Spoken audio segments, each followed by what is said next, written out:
우리는 절대로 개보다 우월한 존재가 아니에요.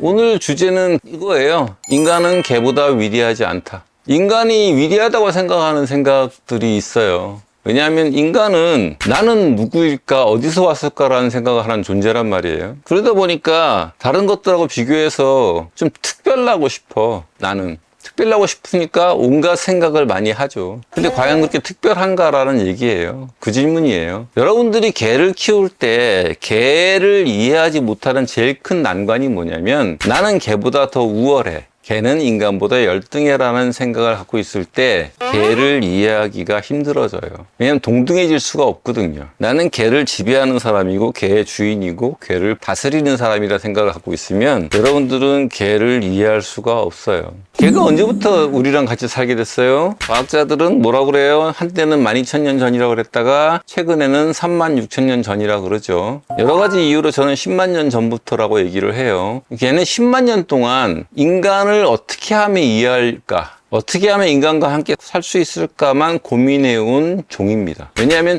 인간을 이해 못하면 같이 살 수가 없고요. 함께 살 수 없으면 죽어야 되죠. 지금 세상에 있는 개 중에서 자연 발생적인 견종, 예를 들어 우리나라의 진돗개 같은 애들 말고는 산에다 갖다 버리면 다 죽어요. 살아갈 수가 없어요. 그렇기 때문에 개들은 인간과 함께 살려고 인간을 이해하려고 애써왔고, 어떻게 하면 인간을 이해하고 함께 살 수 있을까를 고민해왔단 말이에요. 개들이 할 줄 아는 거 뭐밖에 없어요? 인간을 사랑하는 것밖에 할 수 없어요. 어떤 이는 개는 개이고 개를 아이라고 하거나 보호자가 개의 이름을 붙여서 누구 엄마라고 하면 경기를 일으키죠. 유튜브 댓글에 보면 많아요. 왜 개가 엄마냐고 하는 분 많아요. 한데 외국에서는 개 보호자를 페어런츠, 부모라고 부르는 경우가 많고요. 개의 학명이 뭐예요? 카니스 루푸스 페밀리아즈입니다. 카니스는 개란 뜻이고 루푸스는 늑대란 얘기고요. 페밀리아즈는 뭐예요? 가족이란 뜻이에요. 이미 학명 자체가 식구 혹은 가족이라는 말을 갖고 있어요. 그러니 개를 아이라고 하거나 내가 개엄마라고 하는 데 있어서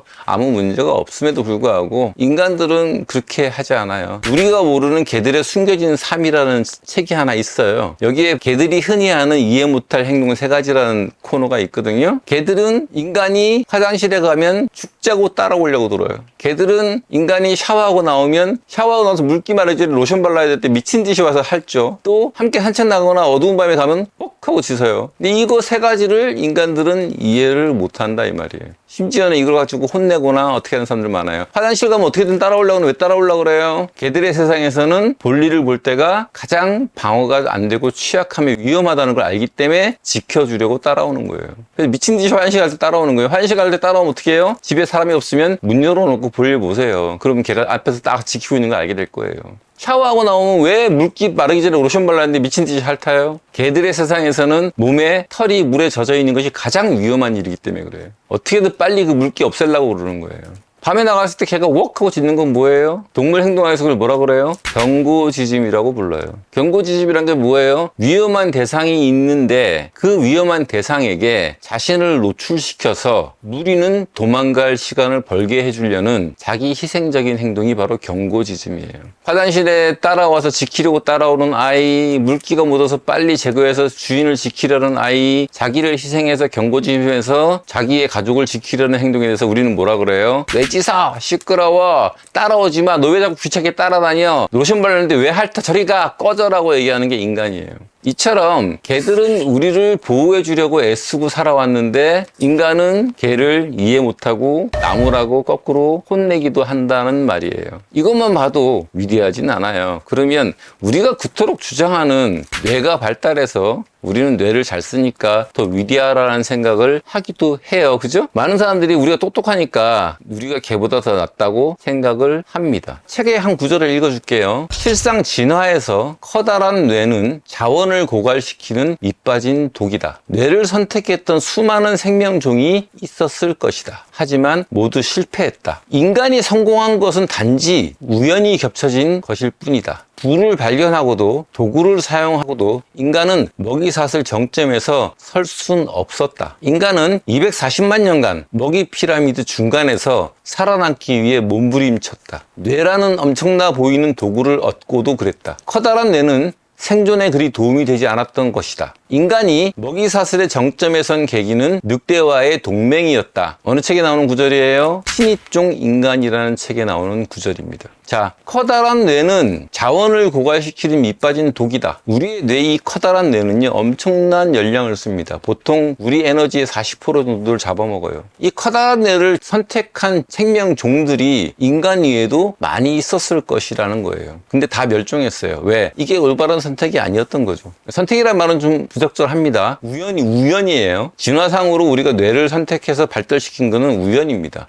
인간이 뇌를 가지고 있으면서 제일 먼저 다른 동물과 달라진 게 뭐가 있어요? 첫 번째, 뇌는 엄청난 에너지를 쓰니까 인간은 몸에서 필요가 없는 건 다 뇌로 에너지를 돌려야 되니까 인간은 운동을 안 하면 뭐가 빠져요? 근육이 사라져요. 여러분들은 착각하죠. 아, 우리에게도 러닝머신을 타야 하고 운동을 해야 돼라고 착각을 하시는 분들이 많을 거예요. 자, 철새가 있어요. 알에서 새끼가 태어났어요. 철새는 좀 있으면 따뜻한 남쪽 나라로 3,000km를 날아가야 되는데 그 새끼 철새가 매일 아침 웨이트하고 날개짓 하면서 3,000km를 날 준비를 할까요? 안 할까요? 안 해요. 그냥 어느 날 갑자기 요이땅 하고 날아가요. 왜 그래요? 모든 동물은요, 개를 포함해서 근육이 운동 안 한다고 거의 소실되지 않고 운동한다고 크게 늘어나지 않습니다. 그런 종은 인간밖에 거의 없어요. 인간은 왜 그래야 돼요? 뇌로 에너지를 보내야 되기 때문에 안 쓰는 근육은 다 없애버려요. 이렇게 자원을 고갈시키는 밑빠진 독이 바로 뇌예요. 그래서 뇌를 선택했던 수많은 생명종이 있었을 건데 살아남은 건 인간밖에 없어요. 뭐 때문에? 우연히 겹쳐서. 여러분들 착각하지 마세요. 우리 인간종이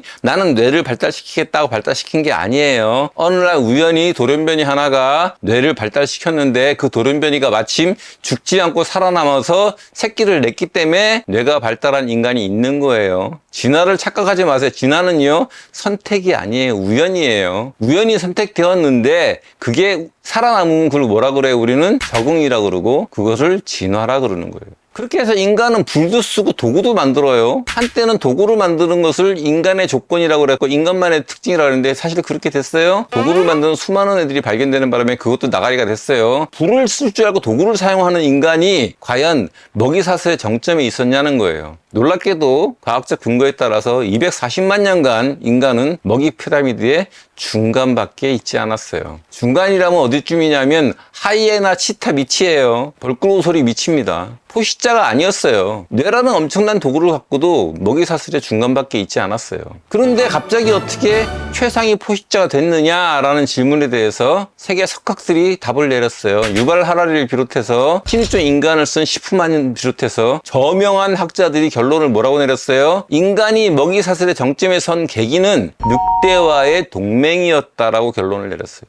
인간은요, 개의 도움을 받아서 갑자기 먹이사슬의 최정점에 섰어요. 그래서 인간은 부작용이 뭐예요? 갑자기 중감도 안 되는 놈이 갑자기 먹이사슬의 최정점에 섰버렸어요. 개랑 동맹하면서. 그럼으로써 누구를 죽여 없앴어요? 네안데르탈린을 죽여 없앴다고 봐요, 과학자들은. 네안데르탈린은 호모사피엔스보다 뇌용량이 더 컸고요. 육체적으로도 엄청 컸어요. 1m 80 정도 됐다고 생각해요. 과학자들의 얘기에 따르면. 힘도 엄청나게 셌고 추위에도 강력한 저항력을 갖고 있었고 호모사피엔스는 네안데르탈린이 봤을 땐 난장이에다 머리도 모질랐어요. 근데 네안데르탈린을 멸종시켰어요, 호모사피엔스가. 물론 호모사피엔스는 굉장히 잔인하고 독재적인 종이에요. 왠 줄 아세요? 힘이 없기 때문에 그래요. 먹이사슬의 중간에 있다가 갑자기 최정점에 올랐으면 뭐랑 똑같아요? 아프리카에서 쿠데타를 일으켜서 독재에 성공한 독재자랑 똑같아져요. 그러면 그 독재자는 정통성이 없고 우월하지 않기 때문에 무엇밖에 안 남아요? 두려움밖에 안 남아요. 먹이사슬의 최정점에 서 있는 사자가 두려워하는 거 봤어요? 근데 인간은 두려워요. 왜? 원래 먹이사슬의 중간이었거든요. 그러다 보니까 뭐가 돼요?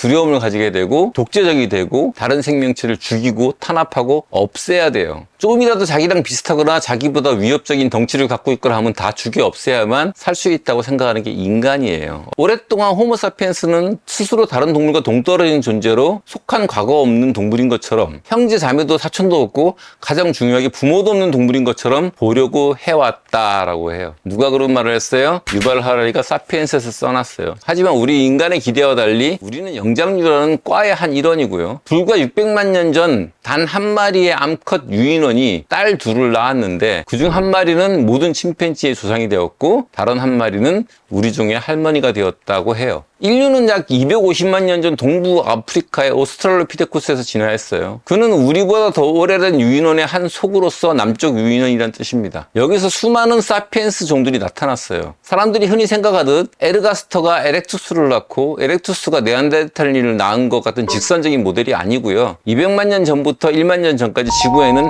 무수한 인간종들이 살았어요. 그중 일부는 발견되었고 대부분은 어떤 섬이나 동굴에서 아직도 발견되지 않고 잠들어 있을 뿐이에요. 최근에 발견된 호모넬리아 같은 것도 마찬가지예요. 지금 인류학계가 뒤집어졌어요. 얘는 문자도 쓰고 도구도 쓰고 장례의식도 하고 다 하는 종인데 호모사피엔스가 아니에요. 호모날레리라 그래서 찾아보세요. 어쨌든 그런 수많은 영장류들이 있었어요. 과학적으로 확인된 것만 지구에는 적어도 6종의 인간종이 살았습니다. 이는 당연한 거예요. 곰에도 불곰이 있고 회색곰, 북극곰이 있는데 인간도 당연히 그래야죠. 근데 우리 지금 있어요, 없어요? 하나도 안 남아있어요. 왜요? 사피엔스가 다 죽여 없앴어요. 우리 호모사피엔스는요 남겨두지를 않아요. 인간 여러 종은 차이도 많지만 공통점도 많아요. 인간은 다른 동물에 비해서 뇌가 매우 큰 편이에요. 무게가 60kg인 포유동물의 뇌는 보통 200세제곱센티미터인데 반해서 250만 년 전 살았던 우리 인류의 뇌용적은 600세제곱센티미터였고요. 현대 호모사피엔스는 평균 1200에서 1400세제곱센티미터에 달합니다. 네안데르탈인은 1600이에요.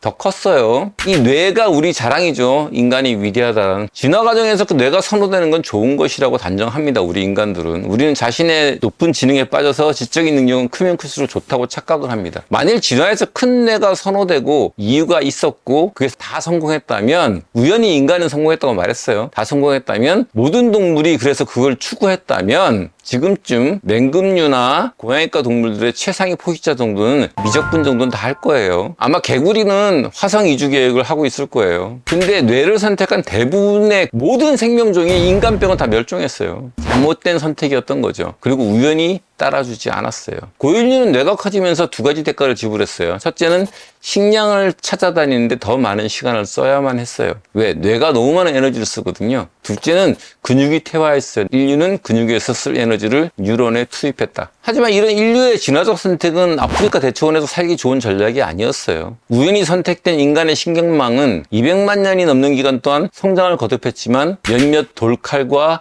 날카로운 막대기를 제외하면 미미했어요. 또 하나, 뇌를 쓰니까 직립보행을 하게 됐어요. 대초원에서 똑바로 서면 사냥감이나 적을 찾기가 쉬워집니다. 이동에 쓰지 않아도 되는 팔은 다른 용도로 사용할 수 있습니다. 팔이 할 수 있는 일이 늘어날수록 인간은 손바닥과 손가락에 신경을 집중하게 되고 섬세한 근육이 자리 잡는 진화를 했어요. 그 결과 복잡한 도구를 만들 수 있게 되긴 했어요. 인간이 도구를 만들었다는 증거는 250만 년 전에 이미 나와요. 그것이 고고학자들이 인류와 유인원을 구별하는 기준점입니다. 도구를 만들었냐? 안 만들었냐? 수백 년간 네 발로 가는 몸을 지탱하는 골격을 가진 영장류가 갑자기 두 발로 서는 것은 엄청난 시련이었습니다. 높은 시야와 부지런한 손을 얻은 대가로 오늘날 우리는 허리가 아프고 목이 뻣뻣해지는 고질병을 얻었어요. 여성들은 더 큰 비용을 지불했습니다. 두 발로 서서 걸으려면 엉덩이가 좁아야 돼요. 그래야 뒤뚱거리지 않거든요. 여기가 아기가 나오는 산도도 좁아져요. 하필이면 아기의 머리가 폭발적으로 커지는 진화의 시점에서 인류는 두 발로 걷기 시작했어요. 이로 인해서 그 당시 대부분의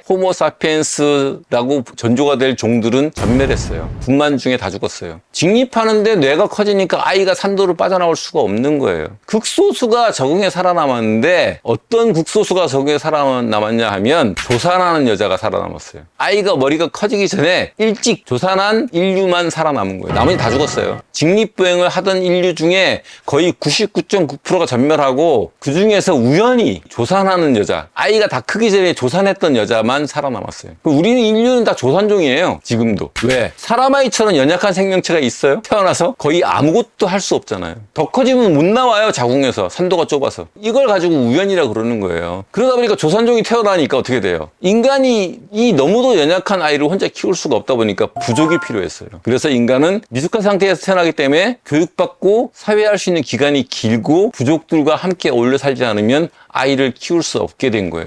이것도 뭐라고 불러요? 적응이라고 불러요. 이게 진화예요. 착각하지 마세요. 진화는요, 누군가 선택하는 게 아니에요. 현재 10개월에 태어나는 우리 인간이 원래 다 조산종이라고요. 우연히 조산하는 것만 살아남아서 우리 인간이 된 거예요. 뇌의 발달은 생존에 과연 유리한가라는 질문을 인류학자들이 많이 던졌어요. 뇌가 크고 도구를 사용하며 학습 능력이 뛰어나고 복잡한 사회적 구조를 갖추며 크게 유리할 것이다 라고 생각을 했어요. 하지만 인간은 이런 특징 때문에 지구를 지배하고 있는 것으로 보이지만 인간은 200만 년 동안 이런 특징을 지녔음에도 계속 연약한 주변부 존재였을 뿐이었어요. 100만 년 전 인간은 뇌가 크고 날카로운 돌도구가 있었음에도 포식자로 인해 두려움에 떨고 살았고 큰 사냥감을 잡는 일은 극히 드물었습니다. 주로 식물을 채집하고 벌레를 주워 담고 작은 동물에게 몰래 접근하여 힘센 동물이 먹고 난 썩은 고기를 먹었습니다. 초기 석기의 주요 용도도 그런 동물 시체에서 석기를 이용해 뼈를 쪼개 골수를 먹는 용도였어요. 착각하지 마세요. 인간이 뭘 사냥해서 잡아먹고 큰 동물을 사냥하고 이거 꿈에도 생각 못했어요. 도구를 갖고서도. 여러분들 돌칼 갖고 사자랑 싸우면 이겨요? 이길 수 있을 것 같아요? 돌칼 가지고? 안 됩니다. 훈련받은 개도 못 이겨요. 먹이사슬에서 호모석이 차지하는 위치는 극히 최근까지 확고하게 중간이었다고 과학자들이 결론 내렸어요. 인간 몇몇 종들이 대형 사냥감을 정기적으로 사냥하기 시작한 것은 불과 40만 년 전부터였고 인간의 먹이사슬 정점으로 뛰어오른 건 불과 10만 년 전이었다고 밝혀졌고 과연 10만 년 전에 무슨 일이 있었냐 보니까 호모사피엔스가 늑대와 동맹을 맺은 이유였다고 되어 있어요. 과학자들이 10만 년 전에 늑대와의 동맹이라고 말하잖아요. 개와의 동맹이란 말을 안 해요. 그게 뭐냐면 10만 년 전에 사람과 함께 산 개의 화석이 발견된 적이 없어서 그래요. 10만 년 전에 사람과 함께 산 늑대의 화석은 발견됐다고 주장을 하는 사람들이 생겨난 거죠. 저는 옛날부터 말했어요. 개랑 늑대랑 인간이 산 지 최소한 10만 년이 됐다고. 왜 그래요? 자, 과학자들이 말하는 개라는 건 뭐예요? 형태적으로 뼈도 틀리고 화석을 보고 개랑 늑대랑 뭐를 구별해요? 두개골 화석을 보면 알아요. 그러면 늑대가 사람하고 살다가 개가 되는 과정이 얼마나 오래돼야지만 두개골이 변하겠어요? 하지만 야생사회 동물세계에서 늑대 중에 인간을 좋아하고 인간을 보살펴준 늑대들이 있어요. 그거는 북아메리카 인디안 전승이나 전 세계 모든 전승이 다 나와요. 개가 사람 아이와 여자를 구해서 먹이 먹여서 보호해줬다는 기록은 수도 없이 나와요. 그런 늑대들이 인간과 같이 살게 되었다면 그 늑대가 화석으로 발견되면 개라고 그래요? 늑대라고 그래요? 과학자들은 다 늑대라고 그래요. 하지만 저는 뭐라 그래요? 늑대랑 개의 구별을 어떻게 하라고? 화석으로 하라고? 아니요. 행동으로 하라고. 행동이 변화된 늑대는 개입니다. 유발 하라리 같은 과학자들이 뭐라 그래요? 인간은 늑대와의 동맹으로 인해서 먹이사슬의 최상위 포식자로 되었다. 그런데 웃긴 건 뭐냐면 중간에서 꼭대기를 한 번에 도약한 인간의 진화는 엄청난 결과를 낳았습니다. 피라미드 꼭대기에 있던 다른 동물 예컨대 사자나 상어는 수백만 년에 걸쳐 서서히 그 지위에 올랐어요. 그래서 생태계는 사자나 상어가 지나친 파괴를 일으킬 수 없도록 같이 견제와 균형을 발달하면서 같이 진화해요. 사자의 포식 능력이 커지면 가젤은 더 빨리 달리도록 진화했고요. 하이에나는 협동을 더 잘하도록 진화했고요. 코뿔소는 점점 더 싸나워지는 길을 택했어요. 코뿔소는요, 뭐가 보이면 눈에 뵈는 게 없어요. 그래서 사자랑 상어가 최상위 포식자지만 그 아래 것들이 견딜 수가 있어요. 근데 그에 비해 인간은요, 너무나 빨리 한순간에 정점에 올랐기 때문에 그에 맞춰 생태계가 적응할 시간이 없었어요. 갑자기 나타난 이 최상위 포식자에 대항할 수 있는 진화의 시간을 아래 것들이 얻을 수가 없었어요. 그리고 인간 자신도 적응에 실패했습니다. 지구의 최상위 포식자는 대부분 당당한 존재들이에요. 왜냐하면 수백만 년의 지배의 결과 자신감으로 가득해졌기 때문에 당당합니다. 두려움이 없어요. 근데 인간은요, 중남미 후진국의 독재자 패배자에 가까워요. 인간은 최근까지도 사바나의 패배자로 지냈기 때문에 자신의 지위에 대한 공포와 걱정으로 가득 차 있었고, 그 때문에 2배로 잔인하고 위험해졌습니다. 치명적인 전쟁에서 생태계 파괴에 이르기까지, 요즘 한국에서도 뭐 입마개 논쟁 걸고 강요하고 폭력하면 막, 여러분들 개 걷어차고 개 입마개하고 목줄 매달아 패대기 치는 영상에 열광하는 애들 대부분 개 안 키우는 사람들이에요. 그게 인간의 본성이에요. 뻑하면 안락사 시켜버리는 거, 개 공격성 문제까지 역사의 참사 중에 수많은 수가 이처럼 너무 빠른 도약을 한 인간의 최상위 포식자 위치 때문에 생겨요. 자신감이 없기 때문에 개가 무서운 거예요. 자신감이 없으니까 조금만 개가 공격성을 보면 무서운 거예요. 왜? 갑자기 올라섰거든요. 두렵기 때문이에요. 자신감이 없고 두려우면요, 말살하려고 들어요. 그게 우리 인간의 본성이에요. 이유는 뭐다? 우리 가엾은 개가 너무 빨리 먹이 사슬에 최상위 포식자로 올려준 대가예요. 호모사피엔스가 얼마나 엄청난 애들이냐면요, 얼마 되지도 않았어요. 호주에 정착했어요. 인간이 정착하자마자 50kg 이상의 몸무게를 가진 대형동물 24종 중에 23종을 멸종시켰어요. 호주의 이야기예요. 뉴질랜드에 정착한 인류는, 뉴질랜드는 조류가 많아요. 날지도 못하고 잘 뛰어다니는 애들, 조류의 60%를 멸종시켰고요. 중동과 유럽에 정착하면서 네안데르탈인을 멸종시켰고요. 16,000년 전에 아메리카 대륙에 정착하면서 북미 대형동물 47종 중에 34종을 멸종시켰고요. 남미 대형동물 60종 중에 50종을 멸종시켰습니다. 이게 호모사피엔스예요. 80만 년 전 일부 인간들은 불을 사용할 수도 있다고 과학자들은 얘기해요. 한 30만 년 전쯤이 되면 호모 에렉투스, 네안데르탈인, 호모사피엔스가 불을 일상적으로 사용했다고 밝혀졌어요. 불의 사용은 사자로부터 대항할 수 있는 기를 만들어줬고, 불에 익힌 음식은 창자를 짧게 만들어서 에너지 소비를 줄어들게 해주었고, 의도하지 않게 이런 변화들 덕분에 네안데르탈인과 사피엔스는 커다란 뇌를 가질 수 있게 되었어요. 왜? 여러분들 자꾸 개들한테 생식 먹이는 거 좋다는 사람들이 있는데, 화식을 하면 영양분 흡수율이 몇 프로나 올라가요? 60%에서 70%가 더 올라가요. 우리 인간이 왜 화식을 해요? 뇌를 감당하려고 화식하는 거예요. 화식을 안 하고 생식하잖아요? 우리 인간 하루 종일 먹어야 돼요. 그래야 흡수가 영양분이 맞춰져요. 이런 불의 혜택을 갖고 있음으로써 잠재력을 갖고 있었다고 되는데도 불구하고 15만 년 전까지 인간은 생태계의 변방의 존재였어요. 그저 아프리카 한 구석에서 자기 앞가림이나 간신히 해나가는 수준에 지나지 않았다고 과학자들이 밝혔어요. 뇌의 발달은 의도적이지 않은 우연의 산물이에요. 선택한 거 아니에요. 무려 250만 년 동안 발생한 몇몇 우연에 의해서 인간은 지배종으로 되었지만, 그건 말 그대로 우연이었음을 늘 말합니다. 진화는 우연이에요. 선택된 거 아니에요. 또 어떤 진화가 우월하고 어떤 진화가 우월하지 않은 게 아니에요. 아시겠어요? 자, 우리 뇌는 애초 우월하거나 필연이 아니고 그저 우연한 진화의 한 단계에 지나지 않았으며 몇 가지 우연이 겹쳐 인간을 지배종으로 만들었을 뿐입니다. 인간은 그저 운이 좋았을 뿐이에요. 수억 년의 생명전 역사 중에서 어떤 생명존들이 뇌의 발달을 진화적으로 선택했지만 우연히 겹치지 않아서 멸종할 가능성은 너무나 많다는 것이 과학자들의 생각입니다. 그 우연의 결과로 우리 인간이 우월하고 더 가치 있으며 다른 생명종이 열등하다고 믿는 일은, 로또 복권을 맞은 이가 다른 인간은 열등하다고 말하는 이유가 전혀 다르지 않아요. 멍게는 정착하자마자 에너지 효율성을 위해 우리 뇌를 먹어치우는 선택을 합니다. 멍게는 정착하면 뇌를 먹어치워요. 그것이 뇌를 소중히 발달시키는 진화를 일으킨 대상보다 멍게의 선택이에요. 그런데 그렇게 했더니 우연히 뇌를 먹어치는 놈이 살아남은 거예요. 그게 멍게예요. 그래서 멍게는 딱 달라붙자마자 뇌를 먹어치우고 살아가기 시작해요. 뇌를 없애는 진화를 한 멍게가 열등하고 뇌를 발달시키는 진화를 한 인간이 우월하다 말하지 말라는 얘기예요. 어차피 둘 다 선택한 것이 아니라 우연히 변이가 발생한 것이고, 그것에 정확히 성공한 개체가 살아남았을 뿐이니 자랑스러워할 일이 전혀 아니에요. 뇌를 없애는 진화를 한 멍게가 고작 6천만 년 전에 생겨나 100년도 못 살아남는 인간들과 달리 비교도 안 되는 수억 년의 역사를 살고 살아남았다는 걸 알아야 돼요. 그렇게 따지면 우리는 멍게에 비할 만한 존재가 아니에요. 감히. 인간이 먹이사슬에서 정점이 된 계기를 늑대와의 동맹으로 보는 석각들 이미 다수가 됐고요. 우리는 어떻게 우리보다 크고 내용량도 200cc나 더 많았던 네안데르탈인을 멸종시키고 살아남은지에 대해서 상상을 해봤으면 해요. 우리는 절대로 개보다 우월한 존재가 아니에요. 개들은요, 우리 하찮았던 호모사피엔스를 단숨에 최상위 포식자로 올려준 고마운 존재인데, 그 은인인 개들한테 우린 지금 뭐라 그래요? 넌 우리에게 복종해야 해. 넌 너희 조상이 우리에게 뭘 빼줬든 상관없이 지금은 내 소유물에 지나지 않아. 입마개 해. 너는 안락사 대상이야. 라고 하고 살아요. 내가 기초유변강자나 심어반 첫 강에서 늘 말하죠. 개는 인간보다 열등하지 않다. 그것이 안 되면 개들을 이해할 수 없다. 개와 인간을 동등한 시각으로 바라볼 때만 개들과 대화가 열리고 개들의 세상을 볼 수 있는 눈을 가지게 됩니다. 잊지 마세요. 여기까지 오늘 새로운 심화반 1강을 마치도록 하겠습니다.